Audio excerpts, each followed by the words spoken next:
Marine debris has become one of the most widespread pollution problems facing the world's oceans and waterways. Improper disposal and accidents, as well as natural disasters, pollute the oceans with 1 billion pounds of trash every year. Even remote and uninhabited areas are affected by human debris, carried for years by ocean currents and jeopardizing ecosystems along the way.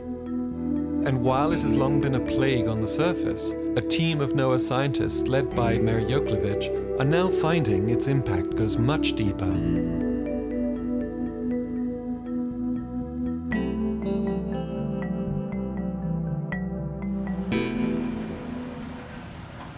The research vessel Valero launches the Delta, a two-person submersible.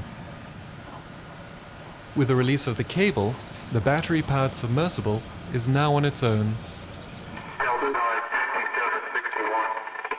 Roger, 25 meters. Logging over 600 dives and more than 1,000 hours underwater, the scientists descend once more to the dark, cold ocean seabed.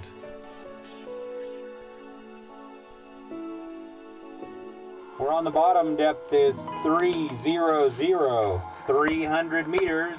We're on a sediment slope, outcrops, cobble boulders. Now, in a world reminiscent to outer space, the aquanauts must navigate along transects, identifying and counting all the organisms and their habitat. 10, Seabestomus was 15. Many of these areas never have been visited before by humans, and yet we're seeing, even at these deep depths, signs of human debris. 20 centimeters in length. Inside that piece of garbage, there's a rockfish. I didn't see what. Some of this marine debris is seemingly harmless. For instance, a teapot sitting on soft sediment, or the kitchen sink. We don't know what happens to a lot of this debris. Some of what we see underwater is clearly habitat now. We have a cow cod here in a 50-gallon drum. But in other cases, animals are dying. This lost prawn cage is a death trap to any creature caught inside. And this snag net continues to kill sea life as it lays abandoned at the bottom of the ocean.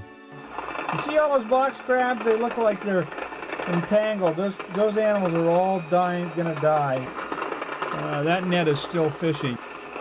We have items down there that have been down there accumulating on the sea floor for many, many years, and they've now become virtually habitat for other organisms.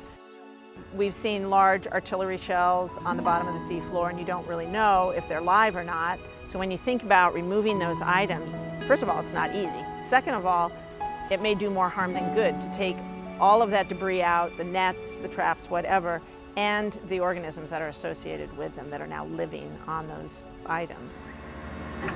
Simulator, tin, that's a bait can.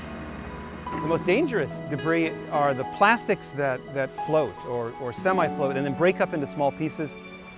And you wind up with turtles eating them, you wind up with larval fish eating them, you wind up with birds eating them. I mean, that's truly hazardous, and I'm sure that causes untold damage to marine life. There's a tire. The Delta returns to the surface after a 2-hour exploration. Once on board the Valero, the video is digitized and all data logged for further analysis. This is the first year that we've been looking at our information on marine debris in a quantitative way. One of the things that we found is that the density of marine debris is much higher closer to a fishing port and then declines as you move away from the fishing port. Other kinds of debris are household items, lots and lots of household items, but the household items actually are largely in Southern California, interestingly, and not so many in Central California. And I think that's probably because of the shipping industry and the recreational boating industry. Not so much fishing, but just people out on the water in Southern California. Our next step in this program is to start to compare the persistence of the debris, the changes in types of debris, transformations of the debris over the last 15 years.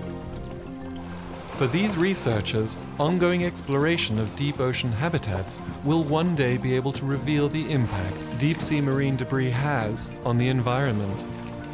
Deepwater ecosystems are extremely fragile, and it's all of our jobs. It's up to all of us to take care of them. Marine debris is not an act of nature.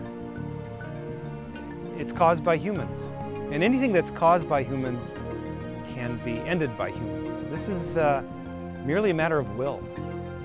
For more information on how you can protect the oceans, visit the following website.